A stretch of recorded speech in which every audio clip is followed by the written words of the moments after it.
Welcome back to WION World as One. You're watching World DNA with me, Hem Kaur Suraya. Let's take a look at what we've lined up for you on the show today.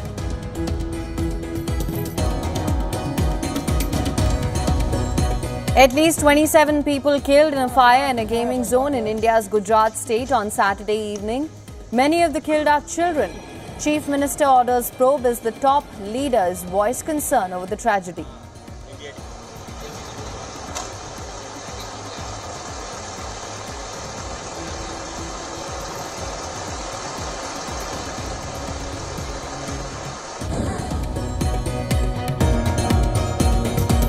Parts of coastal West Bengal in India and parts of Bangladesh brace for cyclone Remal that's expected to intensify and make landfall late on Sunday.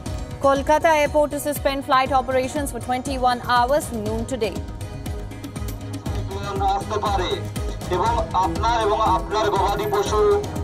নিরাপত্তা সুনিশ্চিত করা এবং গবাদি পশুদের সুরক্ষিত রাখার ক্ষেত্রে কিছু সতর্কতা মেনে চলার জন্য পরামর্শ দেওয়া হচ্ছে।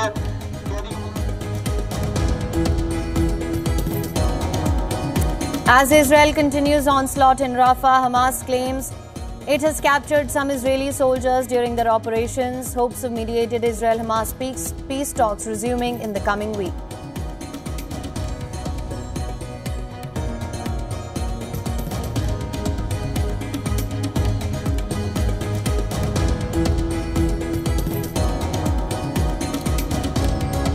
Russia continues strikes in Kharkiv. 2 guided bombs hit a hypermarket. Reports say dozens of people may have been inside. Zelensky said the attack was yet another demonstration of Russian madness.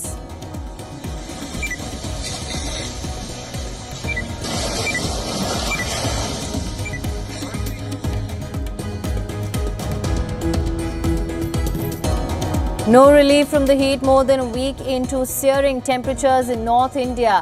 Phalori in Rajasthan state recorded 50 degrees Celsius. It saw a maximum of 48 degrees.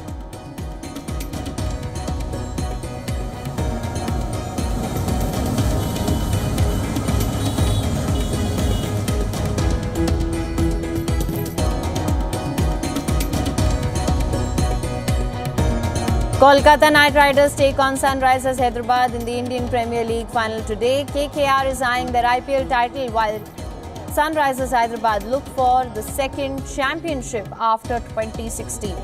And he's got that ball to the Yorker.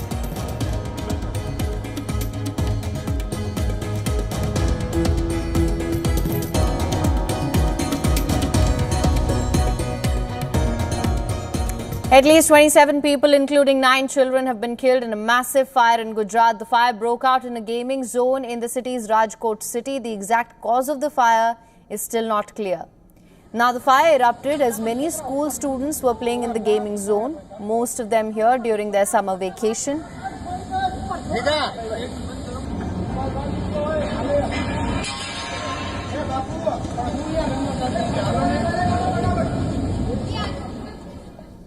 Fire tenders were dispatched to the centre as the tragedy unfolded on Saturday evening. Officials fear the count of casualties may go up as several people are still believed to be trapped. Rescue operations continued through the night.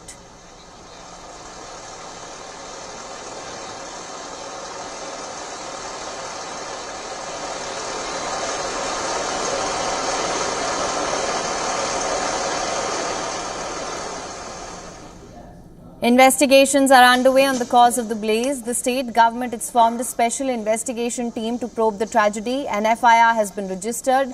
The owner as well as the manager of the game zone have been detained. Indian Prime Minister Narendra Modi expressed grief at the loss of lives in the fire tragedy. He said the local administration is working to provide all possible assistance to those affected. President Draupadi Murmu also expressed distress over the tragedy. As per reports, renovation work was underway in a part of this gaming zone. The game zone was closed 2 days ago after a short circuit took place. However, the gaming premises were reopened on Saturday.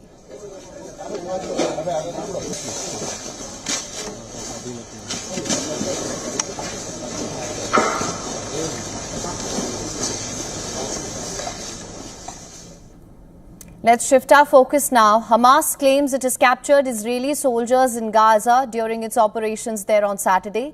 Israel has denied the claim. A spokesperson for Hamas's armed wing said its fighters had captured Israeli soldiers during fighting in Jabalia in northern Gaza on Saturday. He said a group of Israeli fighters were lured into a tunnel and captured. The Israeli army has denied the claim, saying none of its men were missing.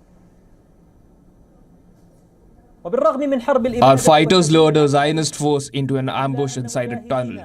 The fighters withdrew after they left all members of the force dead, wounded and captured. A day after the ruling of the International Court of Justice telling Israel to stop its Rafah operation, the Israeli military continued its assault on the southern Gaza city. Black smoke billowed over the border in Gaza on Saturday as Israel continued its onslaught in Rafah. The Gaza Health Ministry says at least 46 people were killed in Israeli operations on Saturday. The Kuwait hospital in Gaza, that's the only facility that is still taking in wounded people, called for urgent fuel supplies. An Israeli airstrike hit Al-Nazleh school in Gaza City, where displaced Gazans were sheltering. And according to the Gaza Ministry of Health, 10 Palestinians were reportedly killed. Around 20 others were injured on the school premises. The total death toll as put out by the Hamas government, it's climbed to 35,903.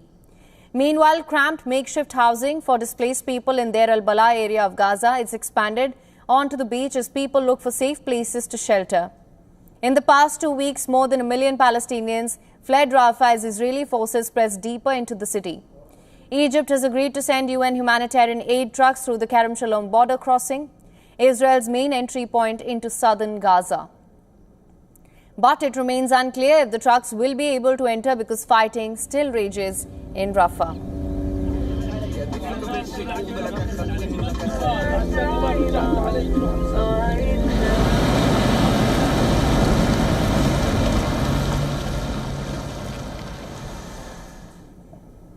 Now, after more than 7 months of war in Gaza and multiple rounds of ceasefire talks failing, another effort at securing peace is on the anvil.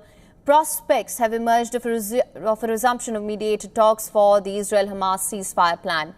Reports say a decision has been taken to resume the talks next week after the chief of Israel's Mossad intelligence agency met the head of CIA and the Prime Minister of Qatar in Paris. The report says in the coming weeks the negotiations will open based on new proposals led by the mediators, Egypt and Qatar, and with active US involvement. Washington's top diplomat Antony Blinken held a phone call with Israeli War Cabinet Minister Benny Gantz about the new efforts to achieve a ceasefire deal and to reopen the border crossing in Gaza's southern city of Rafah. They also discussed the efforts to prevent conflict from expanding in the region. Another report suggests Egypt is continuing its efforts to reactivate the ceasefire negotiations and for the release and exchange of prisoners and detainees. The report added that Egypt was exerting all kinds of pressure on Israel to urgently allow aid and fuel that are stranded at the Rafah crossing. After Israel closed the crossing earlier in the month, France's president, Qatar's prime minister and foreign ministers of Saudi Arabia, Egypt and Jordan held talks on the Gaza war and the ways to set up a Palestinian state alongside Israel. The meeting, organized by the French President Emmanuel Macron in Paris, comes amid growing international concerns over the war in Gaza, following the United Nations top court issuing a strong ruling on Israel's conduct of its war in Gaza, where they say Israel should immediately halt its military operations in the southern Gaza city of Rafah. The Spanish government has demanded that Israel comply with the order.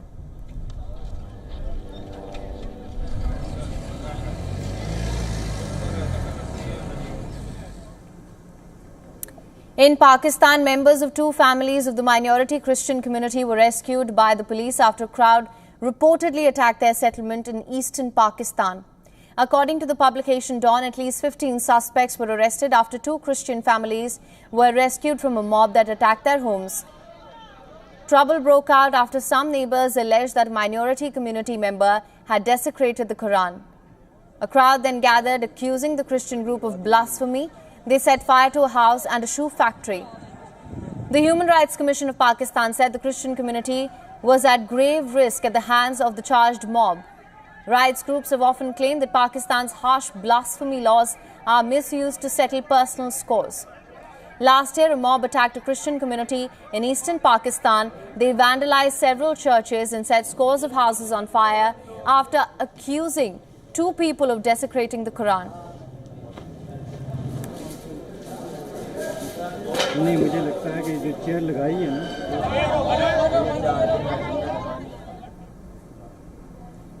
Coastal areas in the Indian states of West Bengal and also adjoining Bangladesh are bracing for cyclone Remal, expected to make landfall late on Sunday, bringing in extremely heavy rainfall and strong winds. The Indian Met Department has issued a red alert for West Bengal's coastal districts and south and north Paraganas. An orange alert has been activated for Kolkata, Howrah, Nadia and Purba Mednipur districts. The cyclone is forecast to also affect parts of the adjoining Odisha state. The cyclonic storm is reported to be moving northwards. As it intensifies, wind speeds will reach 110 to 120 kilometers an hour. The cyclone will make a landfall between Sagar Island in West Bengal and Kepapada in Bangladesh. It had already formed a deep depression over northwest and east central Bay of Bengal. The Indian Coast Guard has deployed 9 disaster relief teams at strategic locations. 12 teams of the National Disaster Relief Force have been activated in the area to ensure minimal loss of life and provide emergency assistance. 5 groups are on standby. Kolkata Airport has suspended flight operations for at least 21 hours effective noon today. The Syama Prasad Mukherjee Port in Kolkata has suspended all cargo and container handling operations for 12 hours effective this evening. The railway operation in the port area has also been put on hold. Coast Guard ships and aircraft are conducting surveillance along the projected cyclone path of the cyclone. Fishermen have been warned to stay away from the waters in the North Bay of Bengal until the 27th of May.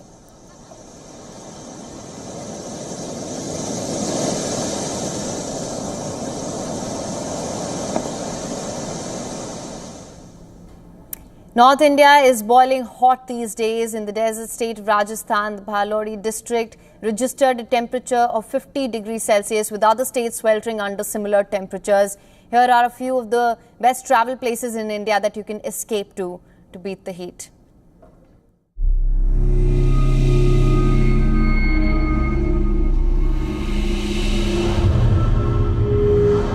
The Indian Meteorological Department issued warnings of severe heatwave conditions, with Najafgarh, a suburb of Delhi, recording the highest temperature nationwide, with 47.4 degrees Celsius on Monday this week.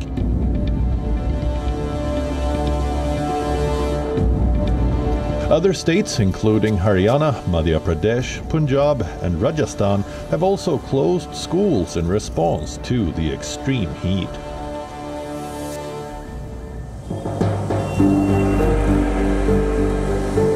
India frequently experiences scorching summer temperatures, but scientific research indicates climate change is making heat waves longer, more frequent and more intense.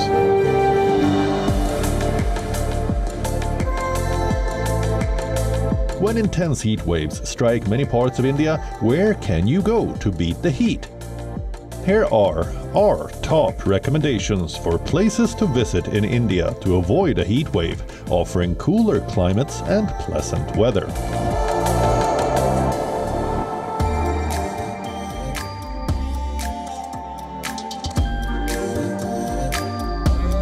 Known as the Queen of the Hills, Shimla offers a cool and refreshing escape with its picturesque landscapes and colonial architecture. Nestled in the Kullu Valley, Manali is famous for its scenic beauty, adventure sports, and cool temperatures. Offering breathtaking landscapes and a cool desert climate, Leh Ladakh is ideal for those seeking a unique and chilly destination. Famous for its tea gardens, stunning views of the Himalayas, and pleasant weather, Darjeeling is an excellent retreat from the heat. Located in the Western Ghats, Munnar is known for its tea plantations, lush greenery, and cool temperatures. Known as the Queen of the Hills, Mussoorie offers stunning views, pleasant weather, and charming colonial-era architecture. Known for its stunning landscape, Kashmir remains cool and pleasant even in the summer.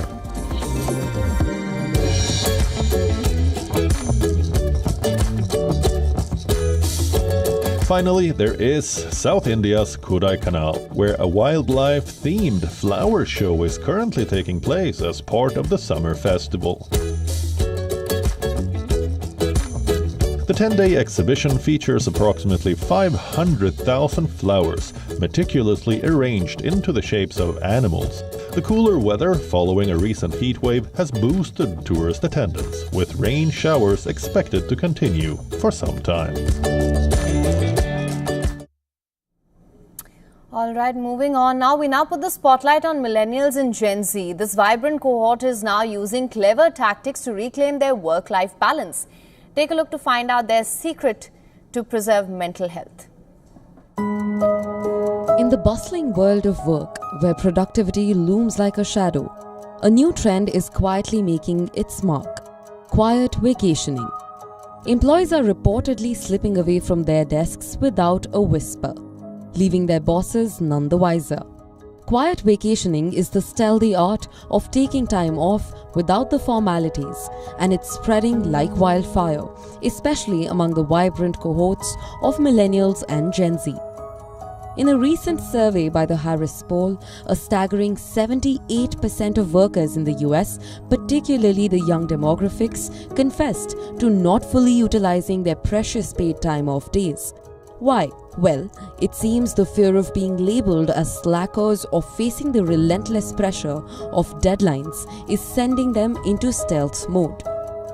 Some employ the art of illusion, scheduling emails to flutter into inboxes during office hours or even beyond, creating the illusion of burning the midnight oil. Others engage in subtle dance of mouse clicking, keeping their virtual presence alive on company messaging platforms while their physical selves bask in leisure. This trend isn't just about taking a breather. It's a statement, a rebellion against the relentless grind of modern work culture. It's about reclaiming a slice of life without the guilt of unmet expectations. So, as the clock ticks and deadlines loom, perhaps it's time to embrace the art of quiet vacationing. After all, sometimes the loudest statements are made in silence. Bureau Report, WION World is One. The 2024 season of the Indian Premier League is down to its final game. Kolkata Knight Riders will lock horns with Sunrisers Hyderabad at the Chidambaram Stadium in Chennai. Kolkata Knight Riders eyeing their third title, while Sunrisers Hyderabad looking for their second championship. Shreyas Iyer-led Kolkata finished the league stage as the top-ranked team behind Sunrisers Hyderabad. Then in Qualifier 1, they defeated the Hyderabad-based franchise by 8 wickets to reach their fourth IPL final. Pat Cummins' men bounced back from that defeat to thrash the Rajasthan Royals' runs in Qualifier 2 and set up a rematch with Kolkata at Ahmedabad. Hyderabad are yet to win against Kolkata this season. The Shreyas Iyer-led side has looked the most balanced team this season. Despite Phil Salt's early exit, their batting has looked formidable, with Sunil Narayan continuing his dream season. They have strong middle order in Shreyas Iyer, Raghuvanshi, Venkatesh Iyer, Andre Russell and Rinku Singh. Kolkata scored 200 plus on 6 instances, and they are also in the third highest wicket-taking team in the competition. Mystery spinner Varun Chakravarti has 20, while the West Indians, Narayan and Andre Russell have 16 each. The last time Kolkata Knight Riders played an IPL final in Chennai was in 2012 when they defeated the Chennai Super Kings. Current KKR mentor Gautam Gambhir was the captain of the team then. Gambhir had led Kolkata to 2 IPL titles, and this presence in the dugout will certainly help the team. The KKR bowlers will have to restrict the Hyderabad batters. SRH openers Abhishek Sharma and Travis Head own the top 2 highest strike rates among batters with 350 plus runs this year. There is terrific power in the middle order, courtesy Heinrich Klaasen, Nitish Reddy and Abdul Samad. All-rounder Nitish Reddy has also been the breakout star for the team this season. The main area of concern for Hyderabad is their bowling. The IPL final will not feature a single player from India's T20 World Cup 2024 squad. The only Indian player associated is Rinku Singh, who is in the reserves.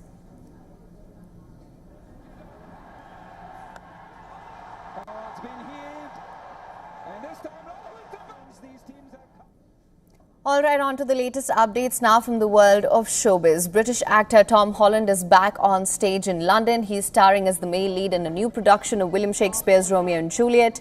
Actor Francesca Rivers features as Juliet in the movie. According to media reports, there was plenty of excitement from fans outside the theatre ahead of the Thursday show, with many keen to see Holland back on stage following his debut as a child actor playing Billy Elliot in Billy Elliot the Musical in 2008.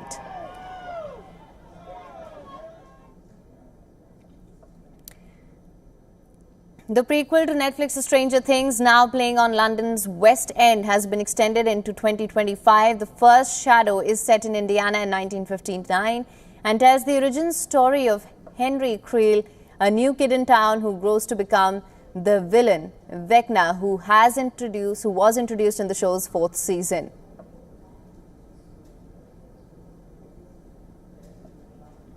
Will Smith and Martin Lawrence made history by becoming the first Hollywood actors to attend a movie premiere in Saudi Arabia. The duo attended the premiere of Bad Boys Ride or Die. The premiere in Saudi Arabia comes 6 years after the country lifted a 35-year ban on cinema in 2018 as part of their social reforms aimed at modernizing the country.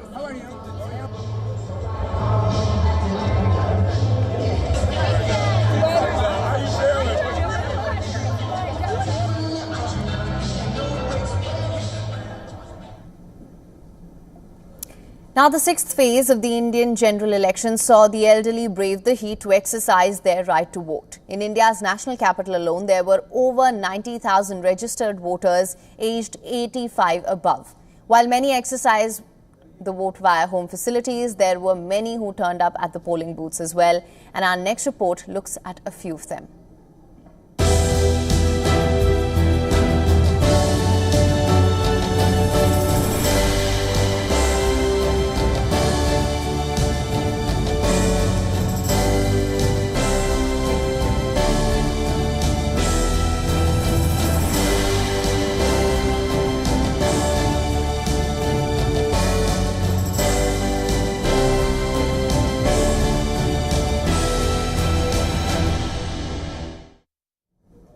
And with that, we call for a wrap on this edition of World DNA. News and updates continue on the other side on WION World is One. Stay tuned.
Namaste. Hello friends. We did Dr. Subhash Chandra show, popularly known as DSC show, for 4 years, from August 2014 to August 2018. 28 states of Bharat.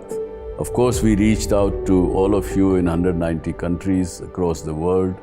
The show was very successful. Each episode was being watched by almost 25 million people every week. For past 6 years, the demand of the show has never died down. People write to us, people ask for the show to restart again. Hence, we are beginning the show once again on All Z Network, also on WION, which is the global network channel from India. Again, thank you for your love and affection. See you soon at Subhash Chandra Show.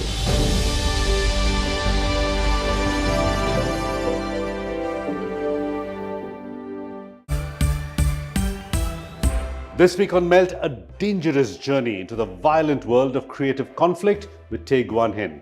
Safety, not guaranteed. The best client conflict is when we are challenging each other. I think if you're in an environment that doesn't give you a voice, it's quite tough to challenge anyone, or it's quite tough to be able to grow.